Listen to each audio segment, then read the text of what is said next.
7 biggest unsolved mysteries of all time you need know. The world is full of mysteries. Some drive us to discover more about the world, just as archaeologists search for the roots of human civilization. Others perplex us, much like the piece of modern machinery discovered among ancient bones. Still, others inspire us to believe in the impossible, whether the ingenuity of humankind or the guidance of the divine. No matter what you believe, learning about these mysteries can provide inspiration and insight into the nature of our world. The following unsolved cases demonstrate not only the impossible beauty of the planet and human creativity but also the importance of pausing to recognize both. 1. Stonehenge. Built in several stages, Stonehenge began about 5,000 years ago as a simple earthwork enclosure where prehistoric people buried their cremated dead. The stone circle was erected in the center of the monument in the late Neolithic period, around 2500 BC. 2 types of stone are used at Stonehenge, the larger Saracens, and the smaller bluestones. There are 83 stones in total. There were originally only 2 entrances to the enclosure, English Heritage explains, a wide one to the northeast, and a smaller one on the southern side. Today there are many more gaps. This is mainly the result of later tracks that once crossed the monument. A circle of 56 pits, known as the Aubrey Holes, named after John Aubrey, who identified them in 1666, sits inside the enclosure. Its purpose remains unknown, but some believe the pits once held stones or posts.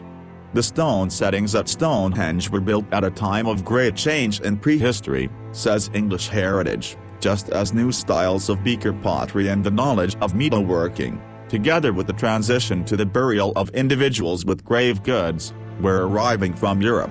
From about 2400 BC, well-furnished beaker graves such as that of the Amesbury Arca are found nearby. Roman pottery, stone, metal items and coins have been found during various excavations at Stonehenge. An English Heritage report in 2010 said that considerably fewer medieval artifacts have been discovered, which suggests the site was used more sporadically during the period. Stonehenge has a long relationship with astronomers, the report explains. In 1720, Dr. Halley used magnetic deviation and the position of the rising sun to estimate the age of Stonehenge. He concluded the date was 460 BC.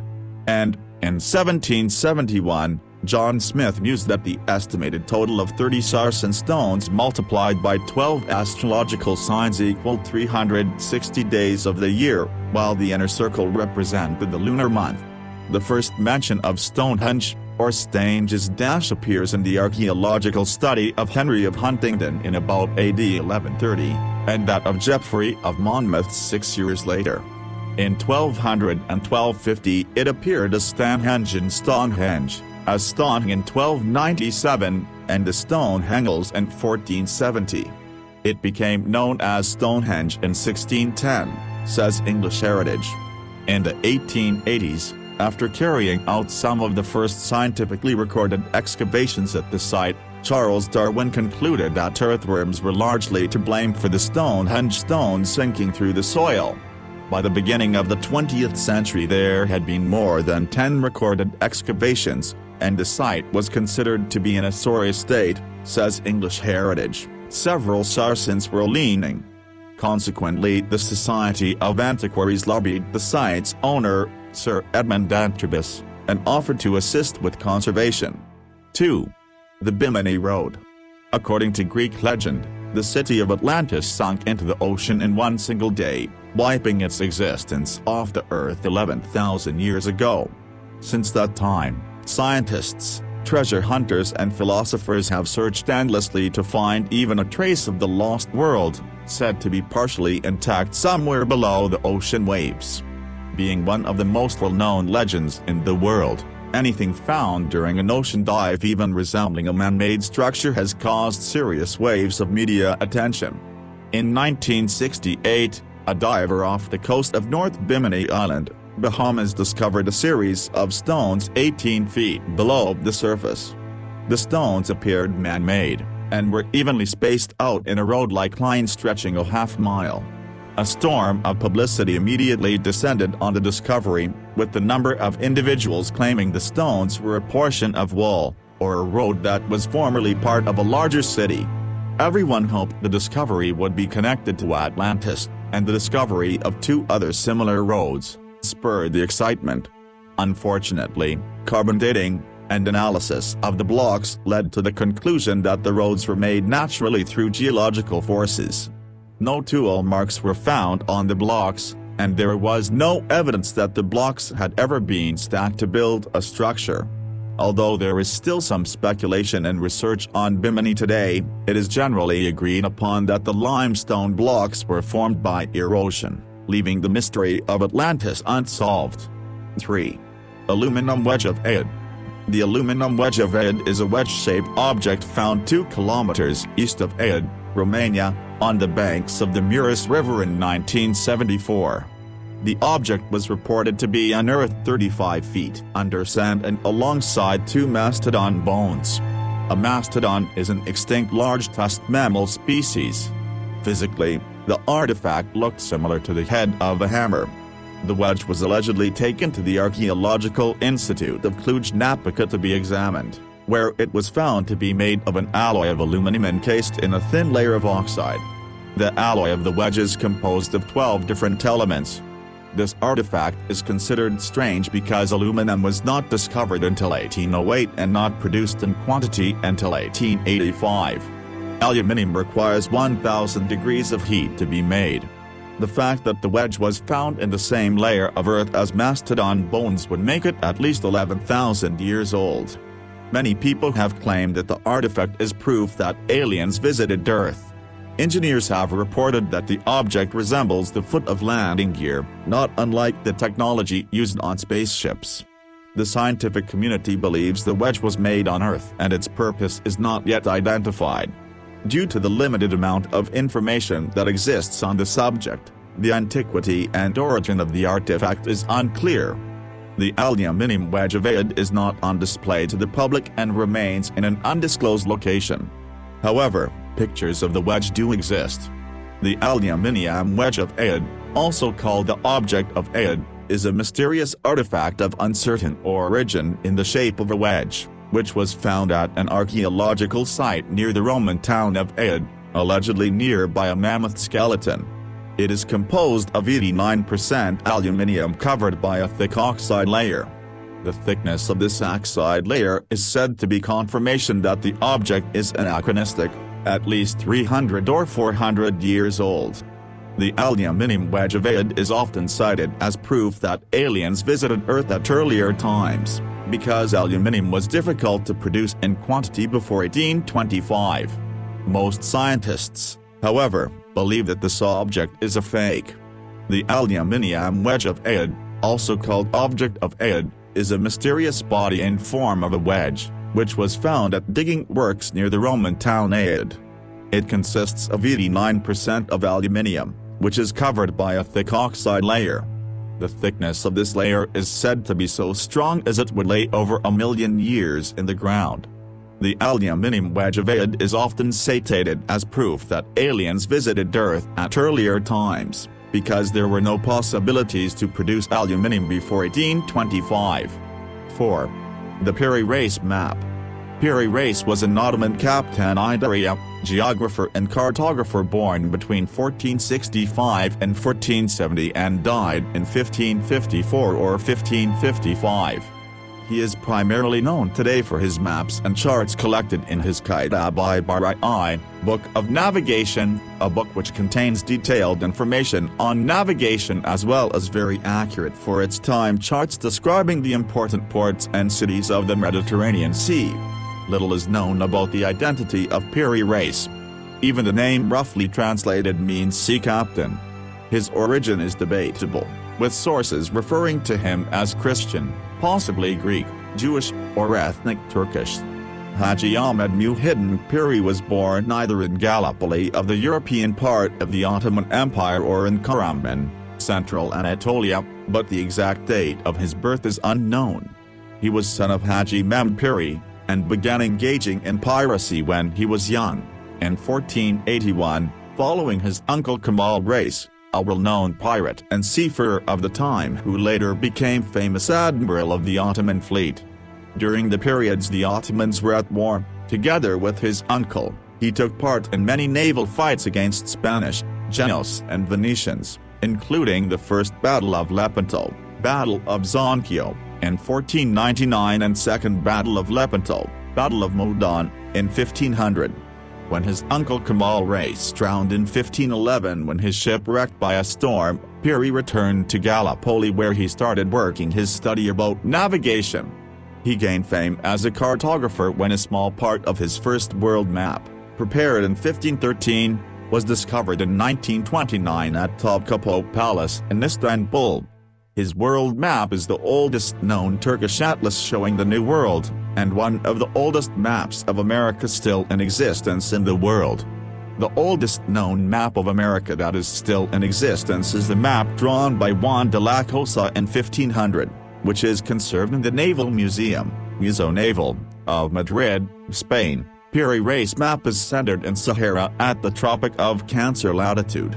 By 1516 he was again at sea as a ship's captain in the Ottoman fleet.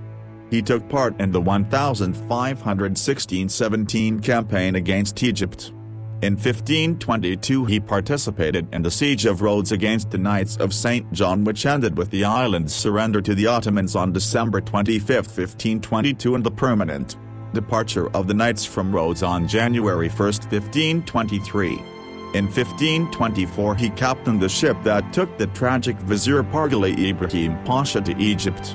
In 1547, Piri had risen to the rank of Reis, Admiral, as commander of the Ottoman fleet in the Indian Ocean and Admiral of the fleet in Egypt, headquartered at Suez. On February 26, 1548 he recaptured Aden from the Portuguese, and the capture of Aden, followed in 1552 by the capture of Muscat, which Portugal had occupied since 1507, and the important island of Kish. Turning further east, Piri Reis captured the island of Hormuz in the Strait of Hormuz, at the entrance of the Persian Gulf. When the Portuguese turned their attention to the Persian Gulf, Piri Reis occupied the Qatar Peninsula and the island of Bahrain to deprive the Portuguese of suitable bases on the Arabian coast. He then returned to Egypt, an old man approaching the age of 90. When he refused to support the Ottoman governor of Basra, Kubad Pasha, in another campaign against the Portuguese in the northern Persian Gulf, Piri Reis was publicly beheaded in 1554 or 1555. Several warships and submarines of the Turkish Navy have been named after Piri Reis. That discovery caused an international sensation, as it represented the only then-known copy of a world map of Christopher Columbus, 1451–1506, and was the only 16th-century map that showed South America in its proper longitudinal position in relation to Africa. Geographers had spent several centuries unsuccessfully searching for a lost map of Columbus that was supposedly drawn while he was in the West Indies. After reading about the map's discovery in the Illustrated London News, United States Secretary of State Henry L. Stimson contacted the United States Ambassador to Turkey Charles H. Sherrill and requested that an investigation be launched to find the Columbus source map, which he believed may have been in Turkey. In turn, the Turkish government complied with Stimson's request, but they were unsuccessful in locating any of the source maps. The Piri Reis map is currently located in the library of the Topkapi Palace in Istanbul, Turkey, but is not usually on display to the public. The map was depicted on the reverse of the Turkish 10 million lira banknote of 1999 to 2005 and of the 10 new lira banknote of 2005 to 2009. 5. The Voynich Manuscript. The Voynich manuscript has been dubbed the most mysterious manuscript in the world. It is considered the manuscript codex and dates to the early 15th century, 1404 to 1438, possibly created in northern Italy. It is named after the book dealer Wilfred Voynich, who purchased it in 1912. Some pages are missing, but there are now about 240 vellum pages, most with illustrations. Its size is 23.5 by 16.2 by 5 centimeters, 9.3 by 6.4 by 2.0 n. Much of the manuscript resembles herbal manuscripts of the 1500s, seeming to present illustrations and information about plants and their possible uses for medical purposes. However, most of the plants do not match known species, and the manuscript's script and language remain unknown. Possibly some form of encrypted ciphertext. The Voynich manuscript has been studied by many professional and amateur cryptographers, including American and British codebreakers from both World War I and World War II. It has defied all decipherment attempts, becoming a famous case of historical cryptology. The mystery surrounding it has excited the popular imagination, making the manuscript a subject of both fanciful theories and novels. None of the many speculative solutions proposed over the last 100 years has yet been independently verified. The Voynich manuscript was donated to Yale University's Bay-Eint Rare Book and Manuscript Library in 1969, where it is catalogued under call number MS408 and called a cipher manuscript. We will never fully understand all of the messages, some easy to discern while others resemble allegory, making them subjective to the reader. Many of the images follow basic iconography found in other ancient texts. The history of the manuscript takes us to alchemy, creation, and the way the world appeared to the author hundreds of years ago. I believe one man wrote the book over many years, if not decades, to explain his theory of the way the universe works, as well as being used as a healing tool, all of which still remain the fundamental foundations to answers we seek in the 21st century. The secrecy and cryptic aspects make it fascinating. Wherever your journey is taking you, there will be some message in the book. The message inside the world's most mysterious medieval manuscript has eluded cryptographers, mathematicians and linguists for over a century. And for many, the so-called Voynich book is assumed to be a hoax. But a new study, published in the journal PLOS One, suggests the manuscript may, after all, hold a genuine message.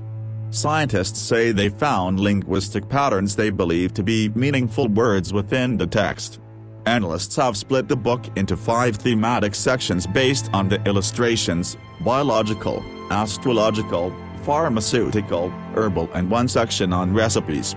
Whether or not it really does have any meaningful information, though, is much debated by amateurs and professionals alike. It was even investigated by a team of prominent code breakers during WEA who successfully cracked complex encrypted enemy messages, but they failed to find meaning in the text. The book has been dated to the early 1400s, but it largely disappeared from public record until 1912 when an antique book dealer called Wilfred Voynich bought it amongst a number of second-hand publications in Italy. You can find serious scholarly work among the Redditor's posts, but most of it is just fun speculation. It is interesting nonetheless, because it's written in a voice that has shaped communal understanding in our time. Speculative knowledge flourishes in moments of uncertainty and fear. They don't want you to know the truth, the speculators say to their faithful, on the left and on the right. 9/11 conspiracy theories are less frightening than the truth, which is that our lives are always in danger. Astrologers point to an invisible world, freeing its subscribers from the visible one that oppresses them. Tarot facilitates healing conversations. Whether codebreaker or spiritualist or amateur historian, the Voynich speculators are linked by their common interest in the past, quasi-occult mystery, and insoluble problems of authenticity. When the book was featured in a recent episode of the Sherlock Holmes-inspired television show Elementary, Clemens writes, "It stood in for a mysterious but learned reference to past mysteries that somehow hold important meaning for the present." Readers will probably never stop forming communities based on the manuscript's secrets. Humans are fond of weaving narratives like oilies around gaping holes, so that the holes won't scare them. And objects from pre-modern history, like medieval manuscripts, are the perfect canvas on which to project our worries about the difficult and the frightening and the arcane, because these objects come from a time outside culture as we conceive of it. This single, original manuscript encourages us to sit with the concept of truth and to remember that there are ineluctable mysteries at the bottom of things whose meanings we will never know. 6. The Nazca Lines. Stretching across the Nazca Plains like a giant map or blueprint left by ancient astronauts, lie the famous Nazca Lines of Peru. Peru is associated with the Inca civilization. The Nazca Lines, mysterious geoglyphs that span a vast swath of the rugged Peruvian desert, remain an enigma. No one has proof as to who built them and what their function was.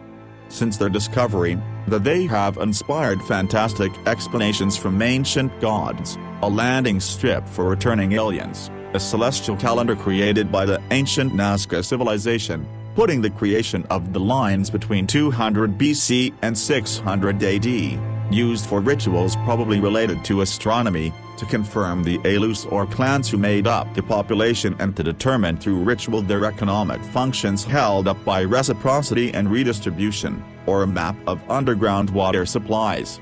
The Nazca Lines are located in the Nazca Desert, a high arid plateau that stretches between the towns of Nazca and Palpa on the Pampa, a large flat area of southern Peru. The desolate plain of the Peruvian coast, which comprises the pampas of San Jose, Jumana, Silcos, El Ingenio and others in the province of Nazca, is 400 km south of Lima, covers an area of approximately 450 square kilometers of sandy desert as well as the slopes of the contours of the Andes. They cover nearly 400 square miles of desert. Etched in the surface of the desert pampas and about 300 figures made of straight lines, geometric shapes most clearly visible from the air. The Nazca Plain is virtually unique for its ability to preserve the markings upon it, due to the combination of the climate, one of the driest on Earth, with only 20 minutes of rainfall per year, and the flat, stony ground which minimizes the effect of the wind at ground level. With no dust or sand to cover the plain, and little rain or wind to erode it, lines drawn here tend to stay drawn. These factors, combined with the existence of a lighter-colored subsoil beneath the desert crust, provide a vast writing pad that is ideally suited to the artist who wants to leave his mark for eternity. There appear to be various designs consisting of figures of animals, flowers and plants, objects, and anthropomorphic figures of colossal proportions made with well-defined lines. An example of this is the drawing of a weird being with two enormous hands, one normal and the other with only 4 fingers. Also represented are drawings of man-made objects such as yarn, looms and tupis, ornamental clasps. All these figures have well-defined entrances which could be used as paths or to allow people to line together along the conformations of the drawings. The anthropomorphic figures are relatively few and are situated on the slopes. The most well-known being is the astronaut at 32 meters in length discovered by Maria Reich in the 1960s. The Condor. Researchers at Yamagata University have analyzed hundreds of the geoglyph. Based on their analysis, they have found multiple types of etchings. Many of those images or some, such as the Condor, shown here, tend to use subject matter such as animals. The monkey. The researchers have also noticed differences in how certain etchings were constructed. For some, people removed rocks from the interior of the shape, while in others people removed rocks from the exterior to form the outline. Here, an image called the monkey, which is grouped with many biomorphic images in a certain region of the Nazca Plain. The astronaut. This image, called the astronaut, is considered a kind of supernatural being, and is one of the most well-known of the geoglyphs. It was rediscovered in the 1960s. The astronaut is found along with several other geoglyphs of other supernatural beings, trophy heads and camelids animals, the researchers said. The dog. Here, another one of the iconic images in the Nazca Plain, called the dog. Certain types of animal images tended to clump in one region, along a path leading to an ancient temple complex of Kochi. Researchers now hypothesize that 2 separate groups of people, one living in the Ingenio Valley, and another living in the Nazca River Valley, both took pilgrimage routes along the geoglyphs. Labyrinth. Not all the lines show images of people or animals. Some of the geoglyphs are wavy lines, spirals intersecting lines and trapezoids. Researchers believe that at least some of the lines were meant to be walked as a labyrinth. Still others see it as a guide to the constellations, with one 1940s American scientist calling them the largest astronomy book in the world. Still others have argued that the images were meant to reveal the paths of subterranean water sources in the incredibly parched region, which gets an average of just 0.16 inches, 4 millimeters, of rainfall a year. 7. The Shroud of Turin. Despite decades of intense scrutiny, the Holy Shroud remains an unsolved mystery. This rectangular linen cloth measures 14 feet 5 inches by 3 feet 7 inches, and it bears the imprint of a bearded adult male with hands over his groin. The fabric itself is a flax weave of 3-to-1 herringbone, which would have been elaborate for the time period. However, there are signs of crucifixion wounds, with an upward gouge in the man's side, punctures on his forehead, and other wounds that match those of Christ on the cross. The historical records for the Shroud of Turin can be separated into two time periods, before 1390 and from 1390 to the present. The period until 1390 is subject to debate and controversy among historians. Prior to the 14th century there are some allegedly congruent but controversial references such as the Prayer Codex. It is often mentioned that the first certain historical record dates from 1353 or 1357. However, the presence of the Turin Shroud in Liège, France, is only undoubtedly attested in 1390 when Bishop Pierre d'Arcis wrote a memorandum where he charged that the shroud was a forgery. 3. The history from the 15th century to the present is well documented. In 1453 Margaret de Charny deeded the shroud to the House of Savoy. As of the 17th century the shroud has been displayed, for example in the chapel built for that purpose by Guarino Guarini, and in the 19th century it was first photographed during a public exhibition. There are little definite historical records concerning the shroud prior to the 14th century. Although there are numerous reports of Jesus' burial shroud, or an image of his head, of unknown origin, being venerated in various locations before the 14th century, there is little but reliable historical evidence that these refer to the shroud currently at Turin Cathedral. A burial cloth, which some historians maintain was the shroud, was owned by the Byzantine emperors but disappeared during the sack of Constantinople in 1204.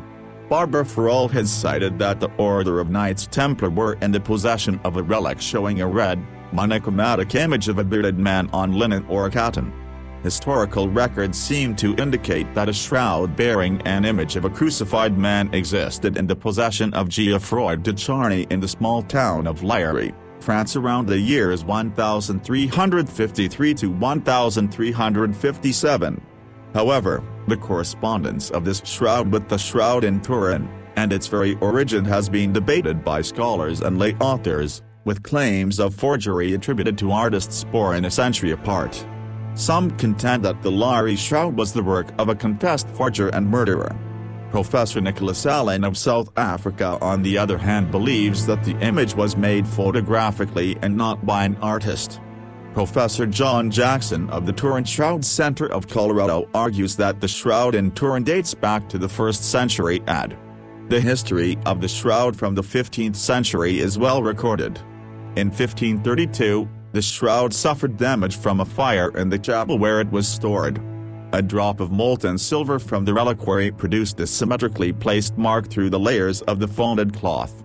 Poor Claire nuns attempted to repair this damage with patches. In 1578 the House of Savoy took the shroud to Turin and it has remained at Turin Cathedral ever since. Repairs were made to the shroud in 1694 by Sebastian Wolfer to improve the repairs of the Poor Clare nuns. Further repairs were made in 1868 by Clotilda of Savoy. The shroud remained the property of the House of Savoy until 1983, when it was given to the Holy See, the rule of the House of Savoy having ended in 1946. A fire, possibly caused by arson, threatened the shroud on April 11, 1997. In 2002, the Holy See had the shroud restored. The cloth backing and 30 patches were removed, making it possible to photograph and scan the reverse side of the cloth, which had been hidden from view for centuries. The most recent public exhibition of the shroud was from April 19 to June 24, 2015. Still, the Holy Shroud is predated by a long tradition of similar religious items, and one of its first records is of a bishop in Italy proclaiming the work a forgery based on an artist's confession. Even the Vatican will not affirm its authenticity, especially after several radiocarbon dating tests in 1988 found the cloth to date only to the Middle Ages. However, many of the faithful still believe in the Shroud of Turin. They point to the resemblance between its seams and those found in a shroud from a 1st century tomb in Jerusalem, along with matching dust particles from ancient tombs there. In any case, the shroud remains protected under bulletproof glass, just in case. Over time, many mysteries come unraveled, revealing the truth at their core, as and when research reveals the science behind a miracle or the reality behind a dream. For now, the above examples still offer more questions than answers. In pushing us to question our assumptions about our world and our sense of reality, these phenomena can inspire us to broaden our horizons and open our minds. So, let's follow the lines of the Nazca and the alignments of Stonehenge. Who knows what we might find over the next horizon.